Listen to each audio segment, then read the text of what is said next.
बिस्मिल्लाहिर्रहमानिर्रहीम। अस्सलाम वालेकुम नाज़रीन। मौजूदा हालात में भारत और पाकिस्तान की पोजीशंस को समझना बड़ा ज़रूरी है। मेरे नज़दीक इस वक्त भारत की पोजीशन हमसे बहुत कमज़ोर है और भारत कभी भी पाकिस्तान से जंग नहीं लड़ेगा और ना वो लड़ने की सलाहियत रखता है। इसमें कोई शक नहीं है कि भारत पाकिस्तान से 5 गुना बड़ा मुल्क है। इसमें भी कोई शक नहीं है कि उसकी हमसे ज़्यादा दुगनी आर्मी है और इसमें भी कोई शक नहीं है कि उसकी इकॉनमी बहुत मजबूत हो चुकी है और इसमें भी कोई शक नहीं है कि उनके पास दुनिया भर के ममालिक को अट्रैक्ट करने के लिए इतनी बड़ी आबादी मौजूद है कि वो इकोनॉमिकली उन लोगों के साथ डील बेहतर तौर पर कर सकते हैं। ये तमाम स्ट्रेंथ हैं इंडिया की, लेकिन आप हमसे जंग नहीं कर सकते। मैं ये बात क्यों कर रहा हूं और ये जो सिंध ताश माहदे को आपने मुअत्तल किया है, इस मुअत्तली के पीछे क्या सियासी मकासद कार फरमा है, ये भी आपके साथ मैं शेयर करने लगा हूं।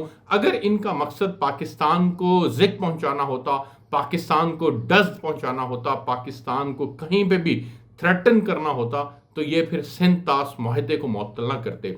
इंतहाई कमजोर मामले को आपने पकड़ा है, जिसकी ग्राउंड के ऊपर रियलिटी ये है कि आप पाकिस्तान के पानी को इस वक्त स्टोर नहीं कर सकते, पाकिस्तान के पानी को आप रोक नहीं सकते, पाकिस्तान के पानी का रुख आप मोड़ नहीं सकते। ये फैक्चुअल बातें हैं जो मैं आपके साथ शेयर करने लगा हूं। इनका हकीकत से ताल्लुक है। आप जाकर इंडिया के अंदर जो उन्होंने डैम बनाए हैं सिंध के ऊपर, चनाब के ऊपर, जेलम के ऊपर, उनकी कैपेसिटी चेक कर लें। आपको अंदाजा हो जाएगा कि मैं जो बात कर रहा हूं वो फैक्चुअल करेक्ट बात है कि इंडिया इस वक्त इस पोजीशन में नहीं है, आज की डेट तक इस पोजीशन में नहीं है कि वो हमारा 80% पानी रोक सके। अब आगे चलें कि इंडिया पाकिस्तान के कंपैरिजन के अंदर इंडिया कैसे कमजोर है और वो पाकिस्तान के साथ जंग क्यों नहीं कर सकता। पाकिस्तान और इंडिया के दरमियान इस वक्त तकरीबन 40 मुआहदे हो चुके हैं। 1947 से आज तक 40 के करीब कमोबेश मुआहदे हैं, जिसमें से 6 ऐसे मुआहदे हैं जो डायरेक्टली फौज से, अस्करी मामलात से, जौहरी तनसीबात से, एटॉमिक बॉम्ब से जुड़े हुए हैं। आपको वाकई अगर पाकिस्तान के साथ जंग करनी है, पाकिस्तान को टेंशन देनी है, पाकिस्तान के लिए मसाइल पैदा करने हैं, तो फिर आप आएं और उन मुआहदों को मुअत्तल करें जिन मुआहदों को मुअत्तल करना चाहिए था आपको, ताकि आप अपनी आवाम को बता सकते कि देखो हम उन मुआहदों को मुअत्तल कर रहे हैं जिन मुआहदों को मुअत्तल करने से पाकिस्तान कमजोर होगा। आप तो बहुत स्ट्रेंथ में है ना, आपके पास तो बहुत ज्यादा न्यूक्लियर पावर्स है, आपके पास तो बहुत ज्यादा बहुत बड़ी आर्मी है, आप तो चाहते हैं कि पाकिस्तान के साथ जंग की जाए, आप तो मुसलमानों को डर पहुंचाना चाहते हैं। तो फिर आप आए और इन मुआहदों के ऊपर बात करें जिन मुआहदों को एक्चुअल में मुअत्तल किया जाना चाहिए था, जिसके अंदर सबसे बड़ा मुआहदा जौहरी तनसीबात और सहूलियात पर हमले की ममानियत का मुआहदा, आए इसको मुअत्तल करें।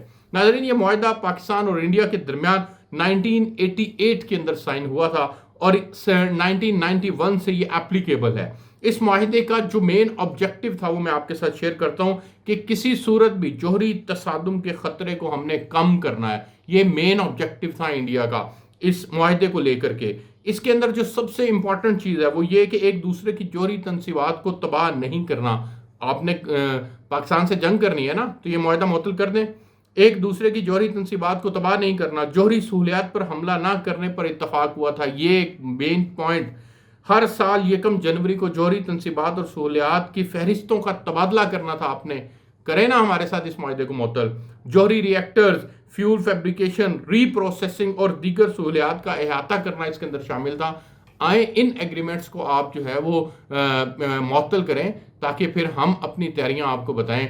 आपको अगर इतना ही यकीन है अपनी अफवाज के ऊपर, तो फिर करें इन मुआहदों को मुअत्तल। इस मुआहदे को मुअत्तल करें। जौहरी हथियारों से मुतल्लिक हादसात के खतरे को कम करने का मुआहदा करें। इस मुआहदे को मुअत्तल। बैलिस्टिक मिसाइल के तजर्बात में पेश की इतला के मुआहदे को मुअत्तल करें। अस्करी जहाज़ों की लैंडिंग और प्रवास से मुतल्लिक जो मुआहदा हुआ है उसको मुअत्तल करें।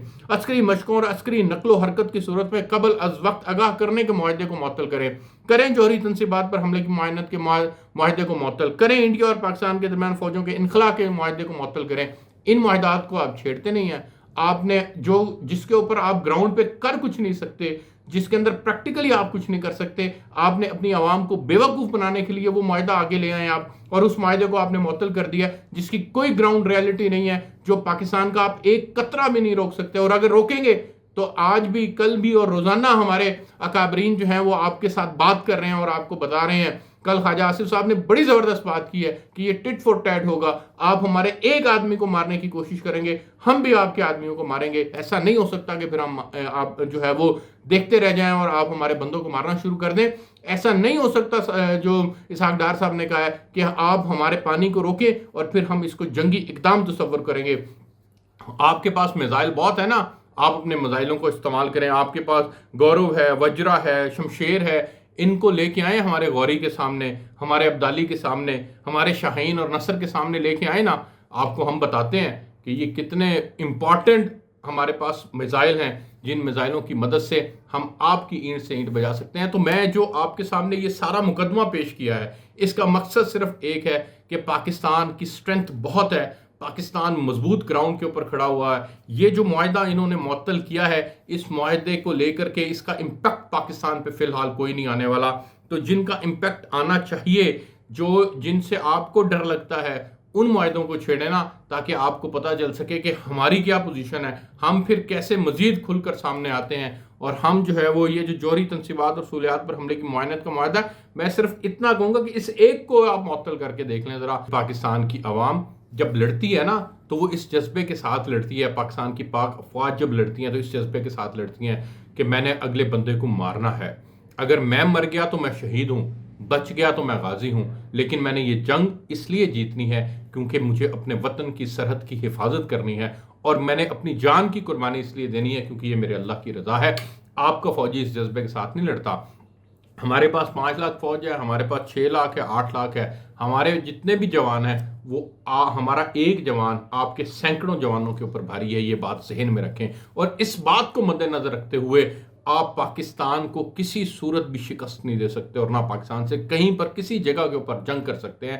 یہ میں آپ کو بڑے دعوے اور یقین کے ساتھ کہہ رہا ہوں، پاکستانی قوم کو یقین دلاتا ہوں کہ بھارت پاکستان کے ساتھ کبھی جنگ کرنے کی پوزیشن میں ہے ہی نہیں، اور جنگ کر ہی نہیں سکتا۔ اگر آپ نے جنگ کرنی ہے تو آئیں پھر ایسے معاہدوں کو چھیڑیں، ان کو معطل کریں، پھر ہم اپنی اسٹرینتھ جو ہے وہ آپ کے ساتھ شیئر کریں گے۔ مجھے یہاں سے اجازت دیجیے، آپ سے پھر ملاقات ہوگی۔ اللہ نگہبان۔